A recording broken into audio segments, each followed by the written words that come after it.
Hi everyone, thank you so much for joining me today. My name is Tiara, and I am, at the time of this recording, a student, a senior at USC Marshall. So I am in the business school, concentrating in marketing, but I am also a LinkedIn campus editor for the USC campus.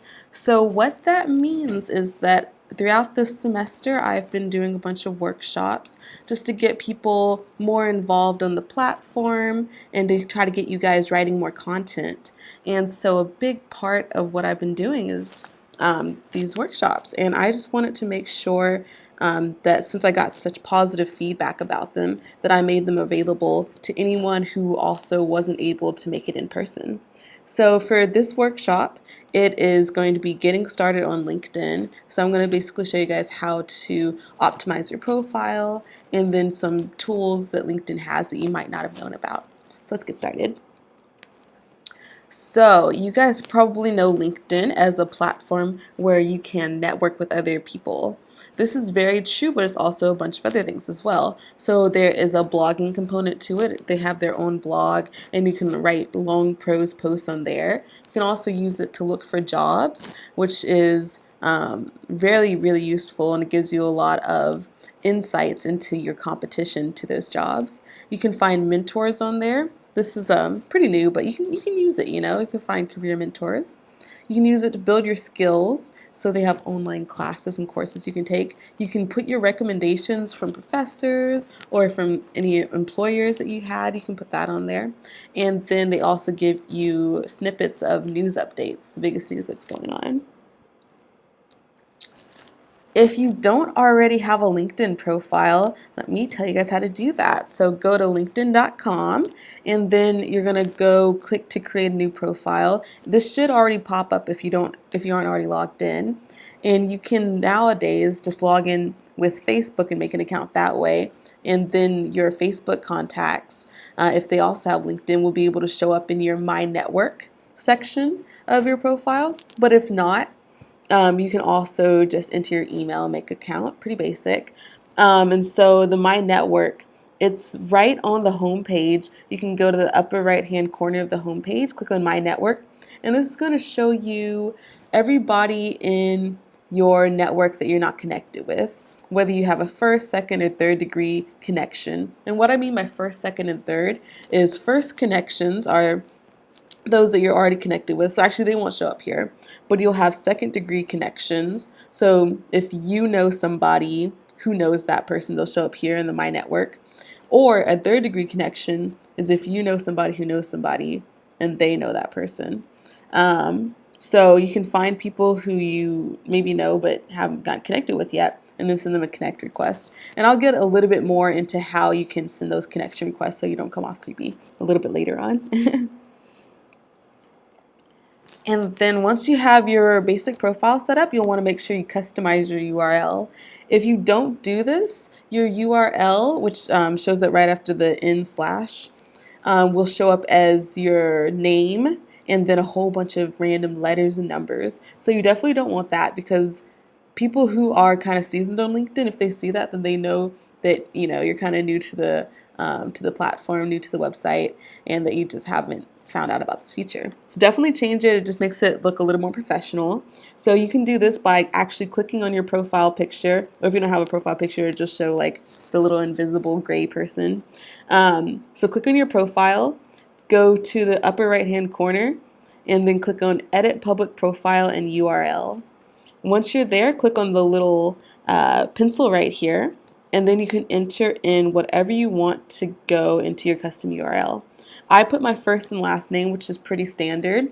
If your first and last name is not available, then you'll want to try to do some rendition of it. So maybe your first initial, last name, first name, last initial, or you can put one number if you really have to. But just try to keep it as simple as possible. And then just a general overview of your profile. So of course you'll want to make sure you have a profile picture. Some people don't put their profile picture, but I highly suggest it. because this is a place where you're going to meet other people, network, build your network. So that means meeting people you maybe don't know. And if they don't know what you look like, it's going to be really hard for them to connect to that gray person, that outline of that gray person. So profile picture right at the top, headline. And your headline is basically something that kind of shows off what you can offer people, kind of draws them in, or maybe it highlights what you're really known for. So that's your headline. And that shows up when people search for you. Your summary, this is kind of like, I say it's kind of like your cover letter a little bit. It tells a little bit about you and why you're interested in the field you're trying to go into. Articles and activities are a little bit farther down, but that's kind of like what you've written. Experiences below that, so if you had a job, if you had an organization you were a part of, things like that. And then recommendations that I was talking about from your previous employers or any professors, anybody who's really known you well. So we'll go through all of this more in depth, but I just wanted to show you the playing field. And your dashboard is also a really good section as well. It kind of shows you who's viewed your profile, your post views, like how many people viewed your posts, and how many search appearances you came in. So if people ever searched for you. We'll get into all of this in a little bit. So profile pictures, remember how I said these are really important? Well, they are. There are very few things that people will see when they first search for you, so you want to make sure that you stand out in the right way. And so I have some examples of some bad profile pictures that I found and some good ones. So in the bad ones is, it's not necessarily clear why they're bad at first glance, but I just take you through them because you never know, you could end up as one of them. So this first profile picture, this is a guy, he kind of looks like he just came back from prom. He's a little sleepy, so maybe it's late at night. And I think the worst offense here is that he took a selfie. You definitely want to make sure that you keep it a little bit more professional than a selfie. And so really try to find somebody who can take a picture of you if possible. And if not, get a tripod. If you don't have a tripod, then at least take a really good selfie where your your phone is not in the picture itself. Then he looks drowsy, sad face. You kind of want to be a little more warm and inviting. The next guy in the middle there, he has a really interesting sweatshirt on, and it looks like by night he is the Cookie Monster. I guess that's his other identity. So there's only one incident where I can see this being acceptable, and that's if he's like the voice of the Cookie Monster or something like that, or maybe he produces the show. Other than that, you really want to try to dress up a little bit more, or not wear something so childish. But it's funny, right? It's funny. And then in this last picture, so I'm not sure if it was this couple or another couple, but somebody had a joint LinkedIn account. Never have a joint LinkedIn account. This is your own account to show your career accomplishments. In this picture, though, what's even worse than the fact that they're together is the fact that it's like their wedding picture. That's something that's a little bit more private than LinkedIn would like at this moment. So definitely try to keep personal matters on Facebook, Instagram, things like that. But they do look like a cute couple. In the good profile pictures, these are some people that I've come across, some people that I know, and they just look really warm, really welcoming. They have that little blur in the background, so it really highlights them as individuals. And you can see that it's mostly waist up or shoulders up, just something close so that people can actually make out your face. Because if you notice on LinkedIn, these profile pictures are small, so there's not too much room to zoom in, and when people do zoom in, it's really pixelated. Alrighty. Headlines. This is really, really difficult for people. It's even been a bit difficult for me, but I've kind of found what works for people and what doesn't. So most people at USC, University of Southern California, will start off with their headline saying student at University of Southern California.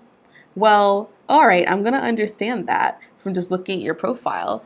And also, if you look at the results below, there's about 43,000 other people who show up with that same headline.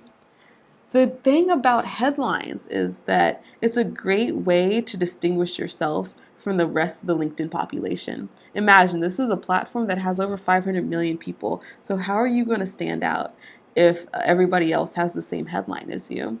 So start thinking outside of the box about what makes you unique, what skills you can offer, anything you've been involved in that you can highlight, what you're researching, what you're studying, things like that.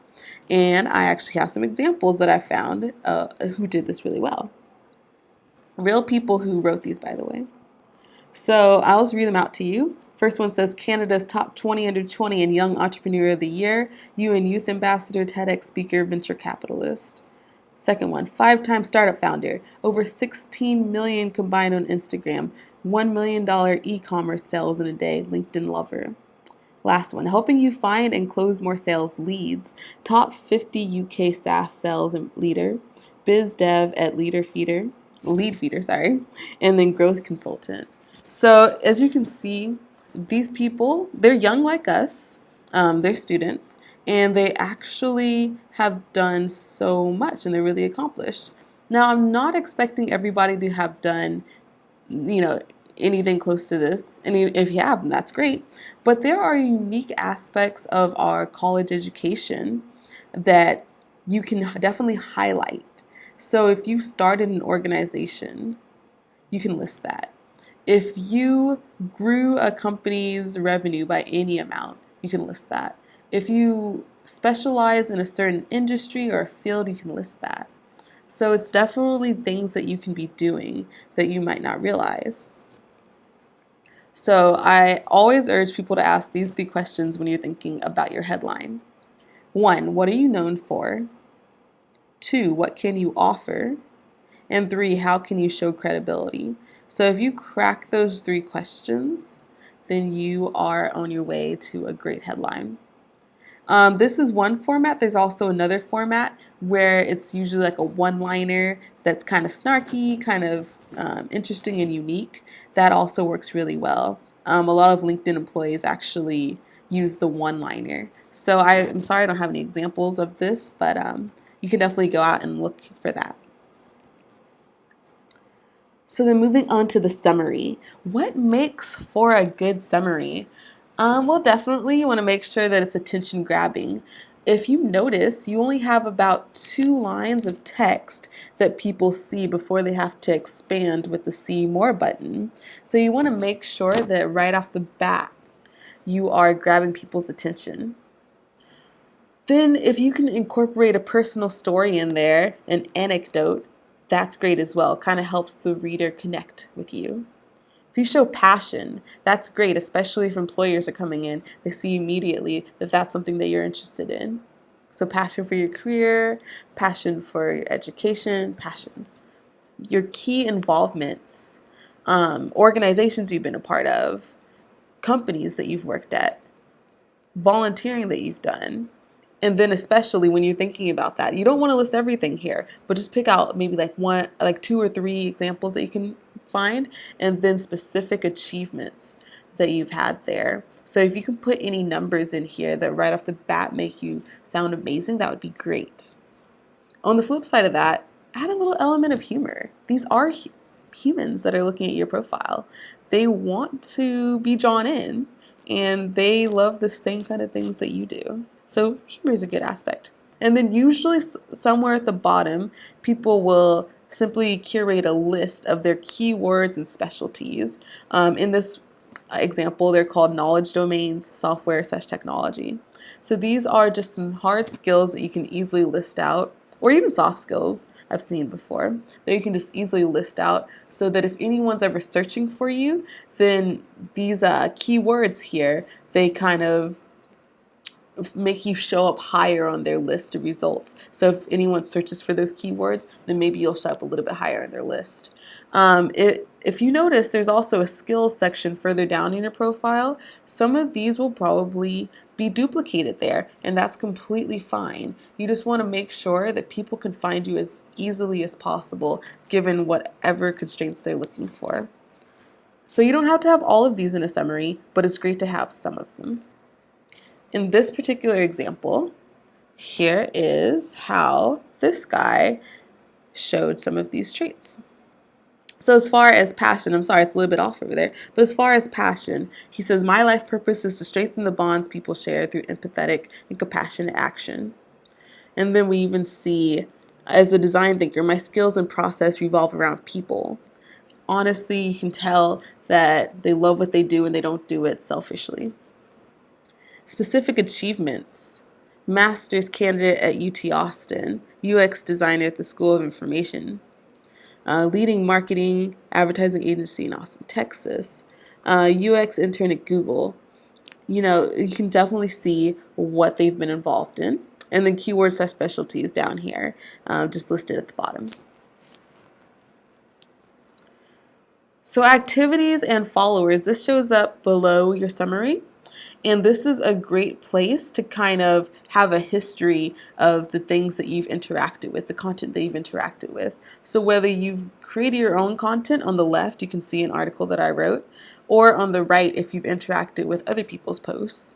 So I commented on some things, I liked some things. You can click the see all activity or see more articles, and then you can be able to see a history of everything that you've either written or interacted with. So it's really great when you start getting more active on the LinkedIn platform. You can also manage your followers here if you want to add or remove anybody. Then once you're in all activity, this is kind of what it looks like, just so you can see it closer up. Experiences / other involvement. So remember that top right corner of your profile where you went to go edit your URL of your profile? Where you're going to go back over there, but this time you're clicking on the blue tab in the Add New Profile section. So from here, you can see all of the different things that you can add to your profile, all the different sections. So there's the background section, the skills section, which we already talked about, and then the accomplishments. Under background, you have work experience, education, volunteer experience, then skills is just skills, and then accomplishments, you can add publications, certifications, patents, courses, projects, honors and awards, test scores, languages, organizations. You can add a lot. And what you add kind of depends on what you're doing. So if you have anything that you can add, if you've been published in anything, or if you publish any work, then you can add that to publications. If you've gotten certified, if you have maybe more hard skills, then you probably get certified, and then you can add that there. Projects, everybody can add some projects that you're working on. The only one I don't really see getting used that often is the test scores section. And that's not to say that you can't add it, but I just don't see it as frequently. So here is an example that I found of somebody who did this really well. You'll notice at the top it has the position, founder and executive director. Underneath that, the organization, Music of the Heart, and then a quick timeline. And then they have this format where they've put it in this a couple of short paragraphs. And in the first paragraph, they give a description of what the organization does or what it is, which is great for smaller companies that people might not have heard of. And then they share a few examples of how they had an impact at that organization. What I also really love is that they've added media. So you can add things like pictures, you can add presentations, you can add website links, you can add a lot. So just go and fiddle around. And these are great to add because it not only gives a concrete example of maybe what your work life was like or some of the projects that you worked on, but it also gives the reader something to look at, because otherwise it's just a huge page of black and white, basically. So it just adds a pop of color. You can also add bullet points below this, or you can make it strictly bullet points if that's more your style, just to try and trim it down a little bit and get to the highlights. So recommendations. So right now, people are probably getting recommendations in printed format or through email, which is good, but then as the corporate world kind of becomes more digital savvy, you're definitely going to see more and more recommendations online. And this would be a great way for people to easily see your credibility that we kind of talked about earlier. So how I suggest that you go about getting a recommendation from somebody is how you normally would. So ask them in person, make sure you have a relationship with them. Ask them either in person, through email, over the phone, to get that recommendation as you formally would. And if you have any questions about that, there's all sorts of articles online. And then also, in addition to having either a paper or a digital version in your email, also ask them to add it to your LinkedIn profile. So how you do that, you can either go to the person's LinkedIn, and you should already have them added. If not, go ahead and add them, connect with them, and then you're going to hit the More button, or sometimes it's three dots, and then request a recommendation. You can also go down to the bottom of your profile to the recommendation section and then click the little pencil right there and click Ask to be recommended. So I always recommend that people request it on the platform instead of just having the person directly add it, because there has been some complications doing the direct add. So then the search tool, this should be pretty intuitive, but you can go ahead and try to do a search. It's just got a lot of great features that people might not know about. So you can search for people, jobs, posts, companies, and there's a couple others you can look for as well. And then you can filter most of these, especially people, by your first, second, and those third degree connections. You can also search by keyword, which is how a lot of people who are maybe looking for candidates to fill their jobs are going to be searching. So any specific keywords. Locations are good for the jobs. You can also find alumni based on their school that they went to. You can also find people who are currently working at a company that you want to maybe work at, and then ask them questions, pick their brain. So it's a great way to just find different types of content, and a great way to expand your network. So once you have found some people that you want to reach out to, and maybe you don't know them yet, how are you going to send them a message? So I've drafted up kind of a quick in-mail that you can send. And then a quick tip. So if you do not have the LinkedIn Premium account, then you, as of right now, are not able to send in-mail. And in-mail is the direct message to people you aren't connected with. But you can still send a connection request and then be able to send a message in that connection request. So I have some tips that I'm going to give you, and then I'm going to read the message that I have over there. So tips for success. You want to make sure that the messages are on the shorter side. It's basically a short professional email. So the same way that you would do a professional email, you would just shorten it just a bit and then send that through LinkedIn. Because remember, LinkedIn is a social media platform, albeit professional. But yeah, just keep it short, get to the point, because these people probably don't have that much time. And then be selective of who you send these emails to. You don't want to reach out to everybody, because then you might end up looking really hungry if you just reach out to everyone.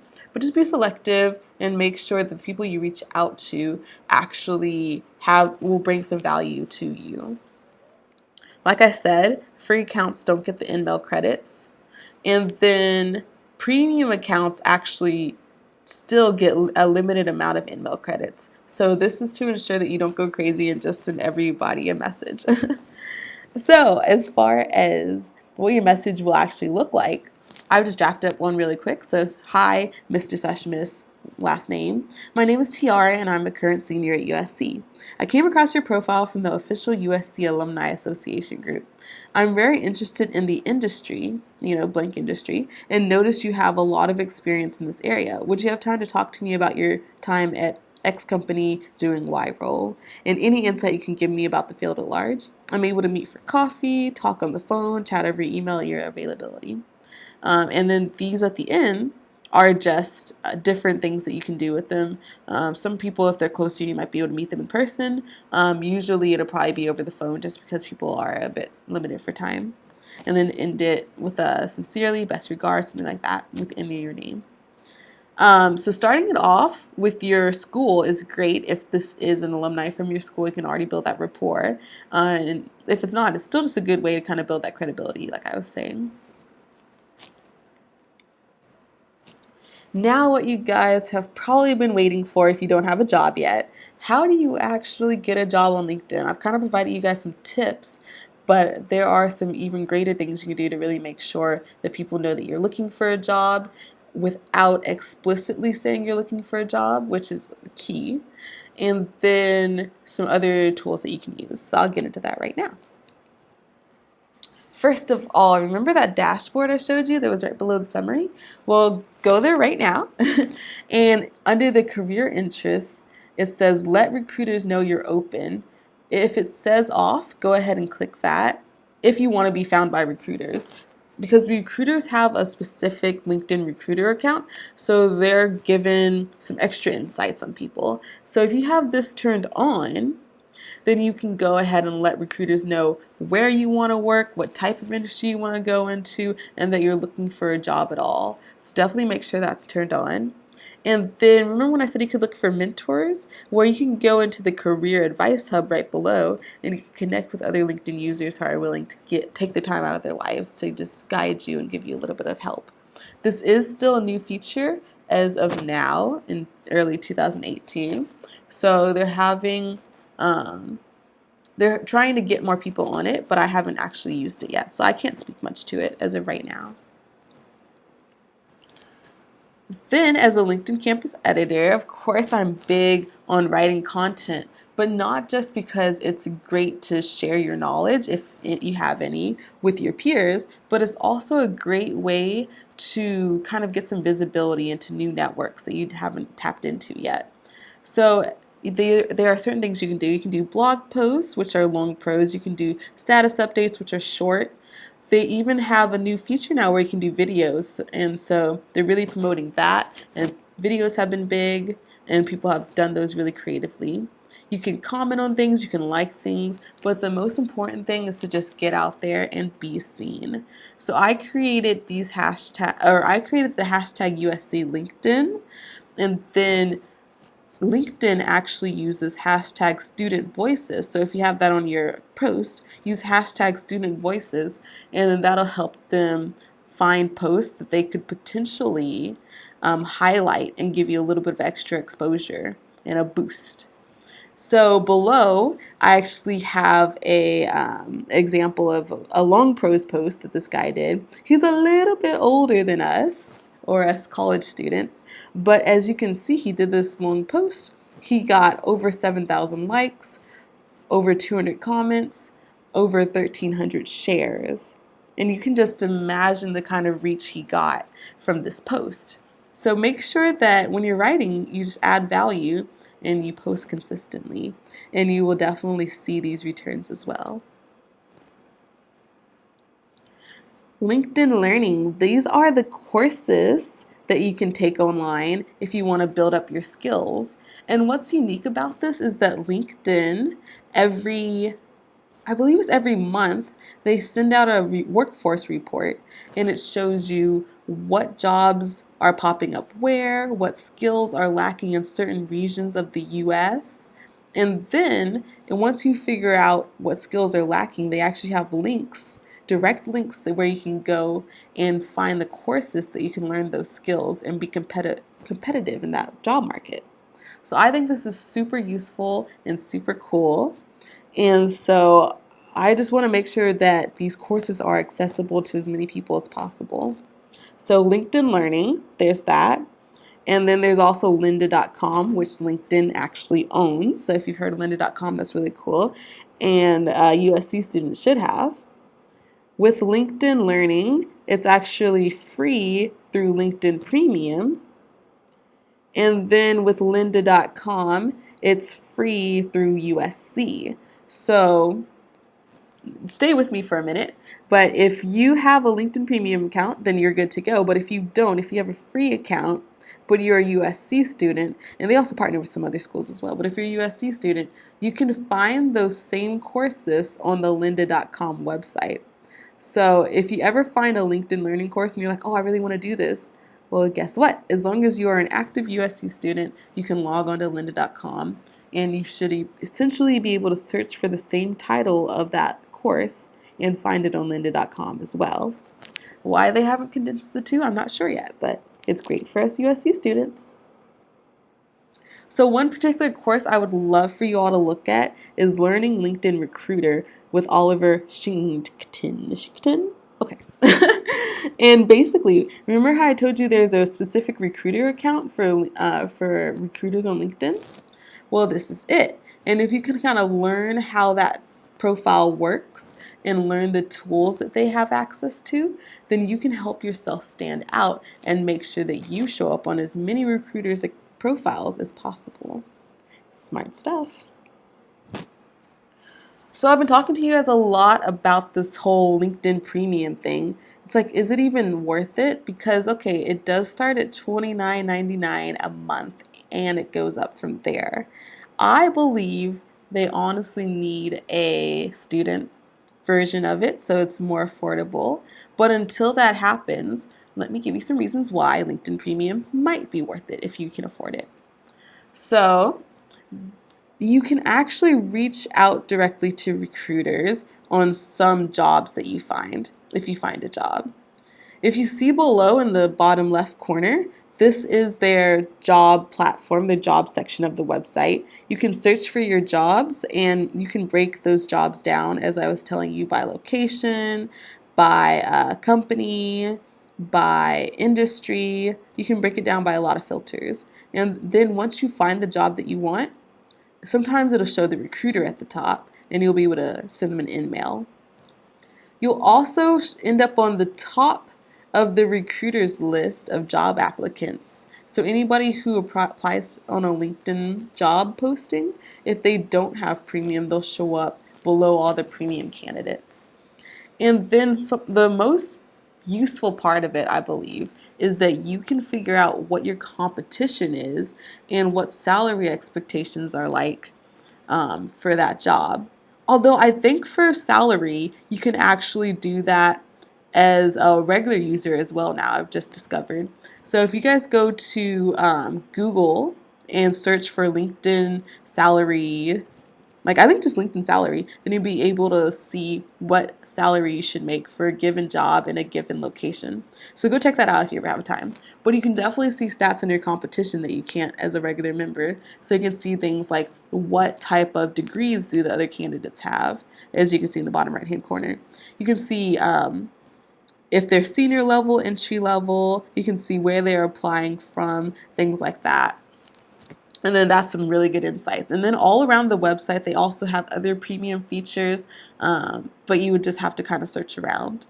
If you want to test it out to see if it's actually worth it, people do have the option to get 1 month of free premium. And I suggest that everyone do the business premium because you still get a month free, and that one's actually a little bit more, and you get more features. So definitely check that out. But if you run out of the free trial, and sometimes they send you free trials again every once in a while, but if you run out of the free trial and you're really still wanting LinkedIn Premium, then you should talk to me because as a LinkedIn campus editor, and this is for all schools, so if you don't go to USC and you're tuning in, this is for all schools are eligible, then you can get premium free for a whole year. And all you have to do is get more people writing on the platform. So it's pretty easy.